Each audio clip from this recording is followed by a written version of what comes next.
चौधरी अभय सिंह चौटाला जी का वो सटर नहीं है कि जयप्रकाश जी जैसे एक कॉमेडियन नेता के लिए, नॉन पॉलिटिकली नॉन सीरियस नेता के लिए वो खुद आगे उनका जवाब दे। हरियाणा की राजनीति का धृतराष्ट्र है तो भूपेंद्र सिंह हुड्डा है, उन्होंने हरियाणा का नाश कर दिया। जयप्रकाश जी हो सकता है 4 बार सांसद रह लिए हो सकता है पहले विधायक भी रह लिए, लेकिन नॉलेज नहीं उनको इस चीज की।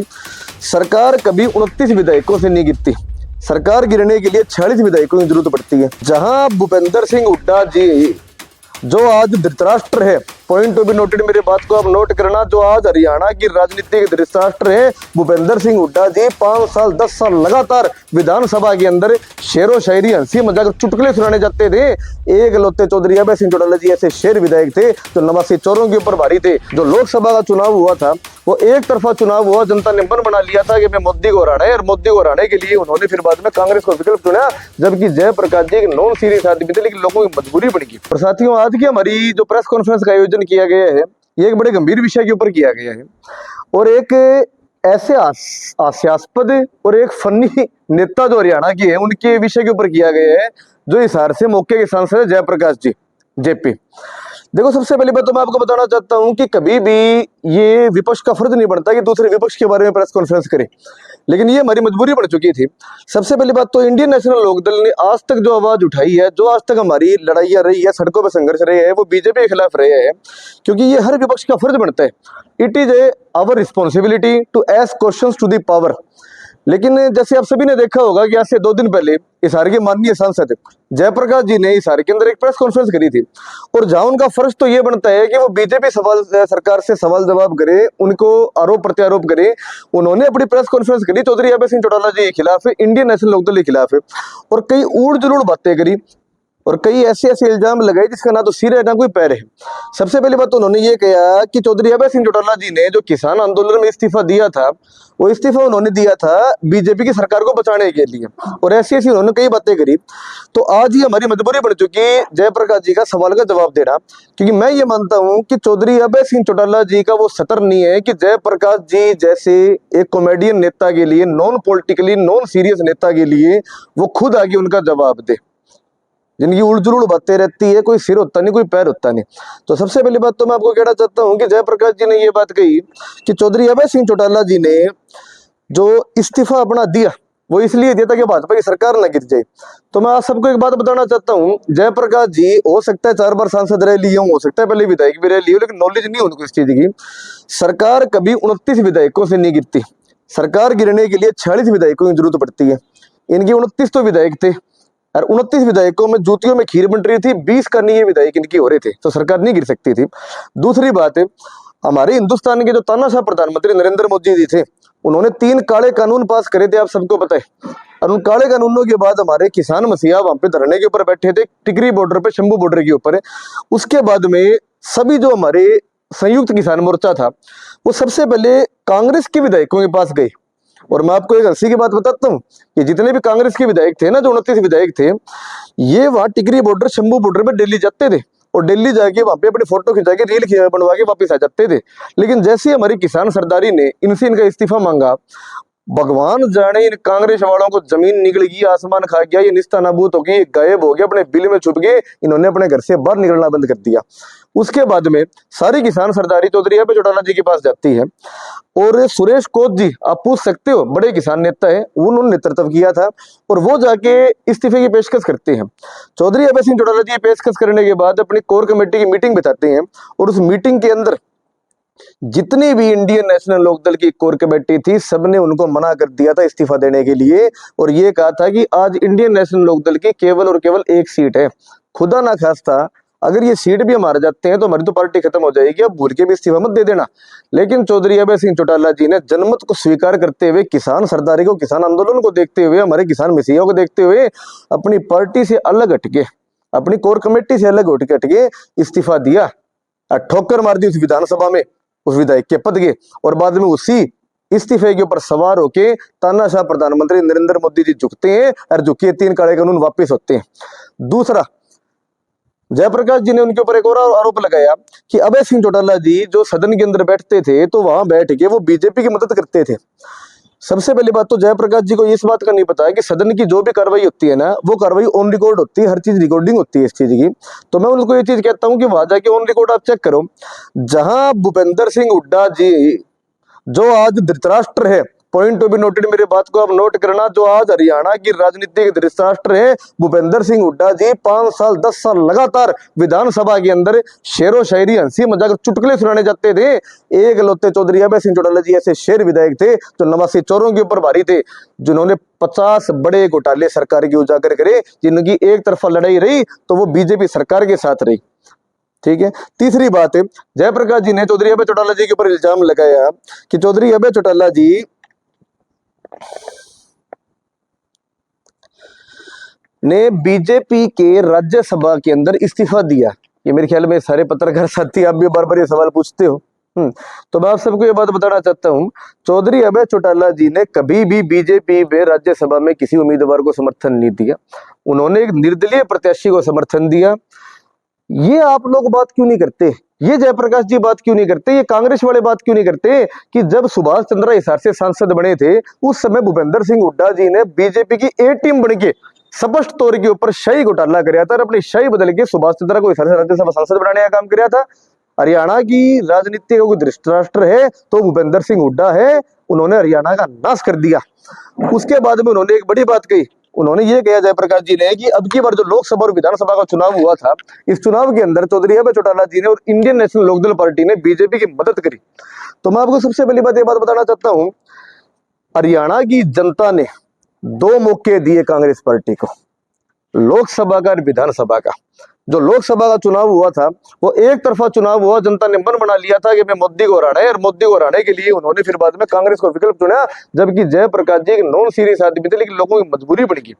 मैं आपको एक बात बताना चाहता हूँ, चौधरी अभय सिंह चौटाला जी ने जो उन्हें जनता ने आदेश दिया था परिवर्तन यात्रा के दौरान है, उन्होंने एक बात कही थी, और जो मैं एक चीज मानता हूं कि आज हिंदुस्तान की सबसे बड़ी पार्टी जिन्होंने इस देश को 3 प्रधानमंत्री दिए हैं, जिन चौधरी देवीलाल ने अपने प्रधानमंत्री पद तक के लात मार दी, उन्होंने जनमत को स्वीकार करते हुए भाई स्टेज के ऊपर एक बात कही थी, मीडिया के सामने एक बात कही थी, आज अगर बीजेपी को हराना है सबको एक होना बहुत जरूरी है, हम कांग्रेस को समर्थन देने के लिए तैयार हैं, लेकिन सारे इकट्ठे होकर लड़ो भाई, बीजेपी को हराओ।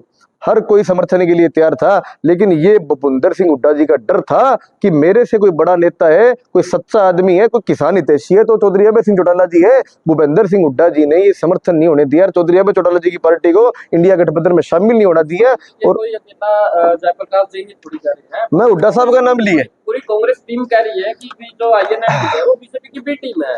जयप्रकाश जी ने तो खुल के बोला है कि जो बीजेपी इनको तोते की तरह रटवाती है वो तोते की तरह ही ये बोलते हैं। तो कहने का मतलब ये है पूरी कांग्रेस बोल रही है, जयप्रकाश जी को तो आप टारगेट कर रहे हैं। सबसे पहली बात है, जो आदमी अशोक तंवर है जिसको बीजेपी ने नकार दिया था, थूक दिया था, और जो राहुल गांधी अपने स्टेज के ऊपर भाई साहब ये बार बार बयान देते थे कि जो भी कांग्रेस को छोड़ के गए उसको मैं किसी भी हालत के अंदर अपनी पार्टी के अंदर वापस नहीं लेऊंगा। एक आदमी वो जीत भी सकता है लेकिन उसके कारण हो सकता है मेरे 5 आदमी हार जाए, उसी अशोक तंवर को ये गले लगाते हैं, गले लगा के अपनी पार्टी के अंदर शामिल करते हैं। वीरेंद्र सिंह डुमरखा जी के बेटे ब्रजेंद्र सिंह जी, जो इस 3 काले कानूनों के ऊपर साइन करने वाले थे, इसके हक के अंदर थे, उनको ये अपना शामिल करते हैं, उनको टिकट देती है। ये चीज भाई सब स्पष्ट होती है कि एक बहकाने का काम जनता को कराया तो भूपेंद्र सिंह हुड्डा जी ने कराया, कांग्रेस ने कराया, जयप्रकाश ने कराया। दूसरी बात, मैं अपनी बात पे वापस आता हूं, चौधरी अभय चौटाला जी को शामिल नहीं कराया, इसका खामियाजा भुगतना पड़ा कांग्रेस को। जो 10 की 10 सीटें इंडिया गठबंधन की हरियाणा के अंदर आ रही थी वो केवल और केवल 5 सीटों के ऊपर रहेगी, और आज अगर इंडियन नेशनल लोकदल इंडिया गठबंधन में शामिल होती तो ना सिर्फ हरियाणा की सीटें, उत्तर प्रदेश बिहार तक इस चीज का फर्क पड़ता, हो सकता है नीतीश कुमार चंद्रबाबू नायडू तक इस चीज का फर्क पड़ता, इंडिया गठबंधन की सरकार तक बनती। चलो मैं छोड़ता हूं लोकसभा की बात, हम विधानसभा की बात कर लेते हैं। दूसरा बड़ा मौका हरियाणा की जनता ने दिया तो इस कांग्रेस पार्टी को दिया, और लोगों ने ये देखा कि हमारी मजबूरी बन गई, हम इनको वोट देंगे। आप मेरे को एक बात बताओ, 25 उम्मीदवारों की टिकट काटी भूपेंद्र सिंह हुड्डा जी ने, धृतराष्ट्र ने, और 25 उम्मीदवारों में से 17 आदमी निर्दलीय खड़े होते हैं, और जो 17 आदमी निर्दलीय खड़े होते हैं वो दूसरे और तीसरे नंबर के ऊपर आते हैं, और जो कांग्रेस के कैंडिडेट थे वो चौथे और 5वें नंबर के ऊपर आते हैं। एक सवाल उठ के आता है, क्या उन 17 आदमियों को भूपेंद्र सिंह हुड्डा जी ने खड़ा करवाया था? तीसरी बात है, आम आदमी पार्टी जब इंडिया गठबंधन के अंदर यहाँ पे सिर्फ 5 सीट मांग रही थी, 5 सीट के बाद में वो 3 सीट के ऊपर आ गए, उनको 3 सीट देने के लिए मना कर दिया। किस लिए मना कर दिया? क्योंकि जयप्रकाश जी के जो बेटे हैं, जो कलायत से विकास विधायक बने हैं, आम आदमी पार्टी कलायत की सीट भी मांग रही थी। मतलब जयप्रकाश जी, भूपेंद्र सिंह हुड्डा जी, दीपेंद्र हुड्डा जी, ये पूरे हरियाणा प्रदेश की पगड़ी को, किसानों की पगड़ी को बीजेपी की ठोकर में ले जाने के लिए स्वीकार था। लेकिन मेरा बेटा ना हार जाए, मैं ना हार जाऊं, और दूसरा जयप्रकाश का बेटा ना हार जाए, इन्होंने हरियाणा का नाश कर दिया, निस्ता नाबूद कर दिया, खत्म कर दिया। चौथी बात है, आप एक बात बताओ, ये तो आप सब पत्रकारों के सामने ही है, कोई संदेह नहीं है इस चीज के अंदर। कुमारी शैलजा जी ने आधी टिकट मांगी थी, बोला मैं खुद बड़ी वरिष्ठ नेता हूं, आधी टिकट हुड्डा साहब को तो आधी टिकट मेरे को दो, आधी नहीं दी। वो बाद में 15 टिकटें मांगने लगी, उनको 15 टिकट भी नहीं दी। लास्ट के अंदर वो केवल और केवल 2 सीटों के ऊपर कहेगी, बोला मेरी इज्जत बेइज्जती लग रही है, मुझे नारनौंद की सीट दे दो, और दूसरा मुझे मेरा खुद का जो हल्का है उगलाना, उसकी सीट दे दो। लेकिन वो 2 सीट भी नहीं दी, और वो 2 सीट देना तो बहुत दूर की बात है। आज जो हिंदुस्तान का सबसे बड़ा समाज है, दलित समाज है, दलित समाज के लिए नारनौंद के अंदर क्या क्या टिप्पणियां इन लोगों ने करी, इनके पेड वर्करों ने करी, जो मैं आपके माइक के ऊपर कह भी नहीं सकता। ये आज बीजेपी की पेड टीम है, बीजेपी के पेड वर्कर है। भूपेंद्र सिंह हुड्डा जी इतने डरते हैं आज ईडी और सीबीआई से, इन्होंने सब कुछ खत्म कर दिया, हरियाणा का नाश कर दिया। किस लिए कर दिया? ताकि मुझे जेल में ना जाना पड़े। कांग्रेस की सरकार बन रही थी, और आज मैं आपके सामने दावा करता हूं, आज लोगों की आंखें खुली है, लोगों को इस बात का पता लग गया है। कल चुनाव हो जाए, कल चुनाव हो जाएगा तो इनको इसको औकात का पता लग जाएगा, बीजेपी को औकात का पता लग जाएगा। आप मुझे एक बात बताओ, मैं आप सभी से एक सवाल पूछता हूँ, और आपकी जनता से मैं सवाल पूछता हूँ, जो ये इलेक्शन हुआ, इस इलेक्शन के अंदर जनता ने बीजेपी को गांवों के अंदर नहीं घुसने दिया। जनता ने प्रधानमंत्री नरेंद्र मोदी की रैली में 10,000 से फालतू भीड़ नहीं इकट्ठी करी।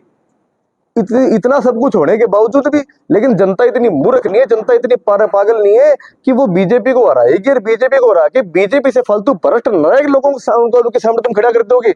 इतने जनता मूर्ख नहीं, इतनी पागल नहीं है। आज ही आईना साफ खुल चुका है, सिर्फ भूपेंद्र सिंह हुड्डा के कारण। अशोक तंवर पार्टी छोड़ के गया, वीरेंद्र डूमर का पहले पार्टी छोड़ के गया, ये जो बड़े बड़े नेता है, जो राव इंद्रजीत सिंह है, वो पार्टी छोड़ के गई। कहने का मतलब 10 बड़े नेता छोड़ के गए, जिस कुलदीप बिश्नोई छोड़ के गया, ये पूरे हरियाणा की कांग्रेस को खत्म करेगा। और ये बात मैं नहीं कह रहा, जिस समय ये इलेक्शन हुए, रिजल्ट आया 8 तारीख को, 9 तारीख को कांग्रेस के 21 उम्मीदवारों ने प्रेस कॉन्फ्रेंस करके इल्जाम लगाए भूपेंद्र सिंह हुड्डा के ऊपर, उनकी खुद की पार्टी ने इस चीज का इल्जाम लगाए हैं। तो मैं ये सारे तथ्य आपके सामने रख दिए। और दूसरा, मैं आप सभी के सामने कांग्रेस में ओपन चैलेंज करता हूं, किसी को भी डिबेट के अंदर आना है, सामने आ जाए, हार जाएंगे तो हम घर बैठ जाएंगे, नहीं अपनी गलती मानो। तुमने हरियाणा की पगड़ी को उछाड़ दिया, अपनी पगड़ी को बीजेपी को बेच के तुम अपने घर के अंदर बैठे हो। किसान सरदारी जो इनके साथ लगी है, अब की बार एक भी किसान को टिकट नहीं दी। किस लिए भाई? वो आदमी वहां बैठे कम से कम 1.5 साल लगातार बैठ के उन्होंने अपने 800 साथी करवाई, अपने 800 आदमी खोई है, क्या एक टिकट को नहीं मिलनी चाहिए थी?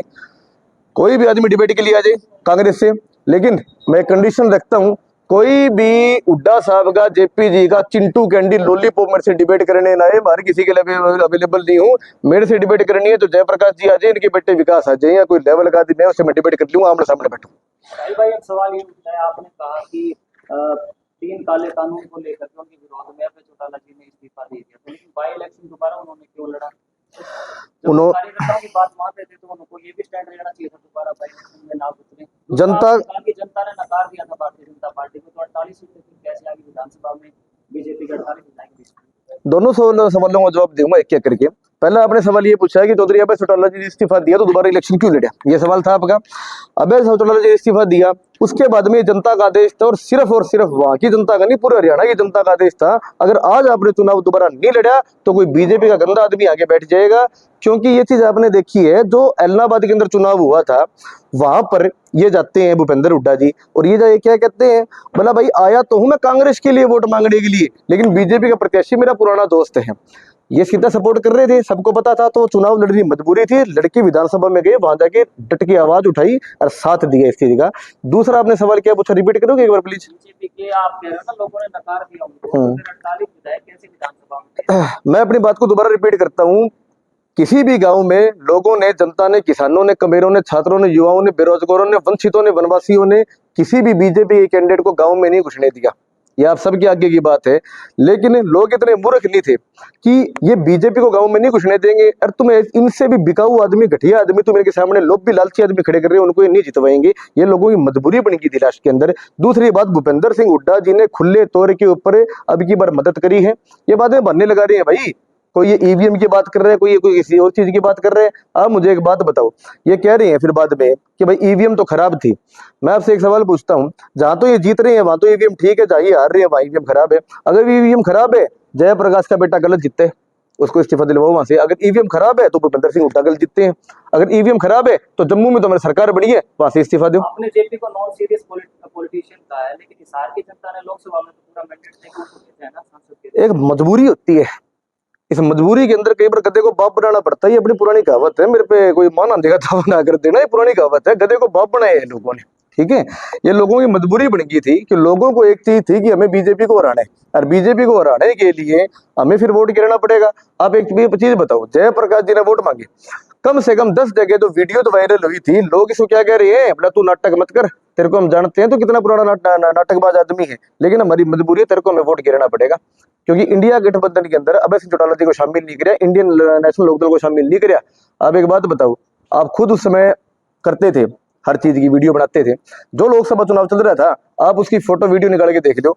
सुनैना चौटाला जी के जितने प्रोग्राम हुए हैं ना, चैलेंज करता हूँ, जयप्रकाश की, अरे इसके रणजीत सिंह जी के मिल के इतने प्रोग्राम हुए हो तो। लेकिन लोग हमें कहते थे ये बात, बोला आगे आपके वोट है, लेकिन अब हमारी मजबूरी है, हमें बीजेपी को हराना है, तो बीजेपी को हराने के लिए हमें वोट गिराना पड़ेगा। लेकिन लोगों को उस टाइम ये नहीं पता था कि ये वोट भी तुम बीजेपी को ही गिर रहे हो। हमें तो ये बी टीम कहते हैं ना, ये बीजेपी की ए टीम है, ये धृतराष्ट्र है, ये मीर जफर है, इन्होंने बेच दिया इस हरियाणा को।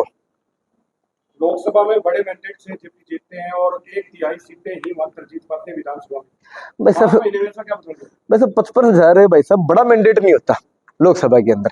बड़ा मैंडेट तो होता है कोई 4 लाख 5 लाख की जीत हुई हो, मुश्किल से जीता था। और वो भी इसलिए जीता था कि बीजेपी जो थी ना, तो बीजेपी के अंदर भी इनकी जूतियों में खीर बंट रही थी, इसलिए वो जीत गया। ठीक है, मैं आपको कह रहा हूँ ना, वो मजबूरी होगी। कल चुनाव हो जाए, कल चुनाव में असलियत आ जाएगी, दूध का दूध पानी का पानी हो जाएगा। जयप्रकाश जी एक बात बताओ, आप जिस इंसान के साथ रहे, जिस थाली में इन्होंने खाया, उस थाली में इन्होंने छेद कराया।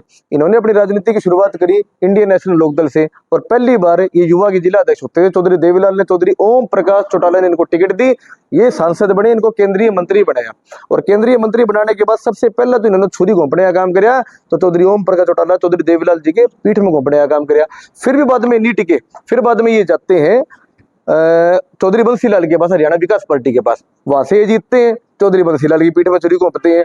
तीसरी बार ये जाते हैं कांग्रेस में, कांग्रेस की भी पीठ में छुरी घोंपते हैं, और बाद में अलग होते हैं। निर्दलीय चुनाव 2014 के अंदर 19 में दोबारा कांग्रेस के अंदर आ जाते हैं। ये चीज मैं नहीं कह रही, हरियाणा की जनता कह रही है। टोटली नॉन सीरियस आदमी है, कोई इनको मुद्दों का ज्ञान नहीं है। आप मुझे एक बात बताओ, ये सांसद बने, क्या सांसद की कोई जिम्मेवारी नहीं होती?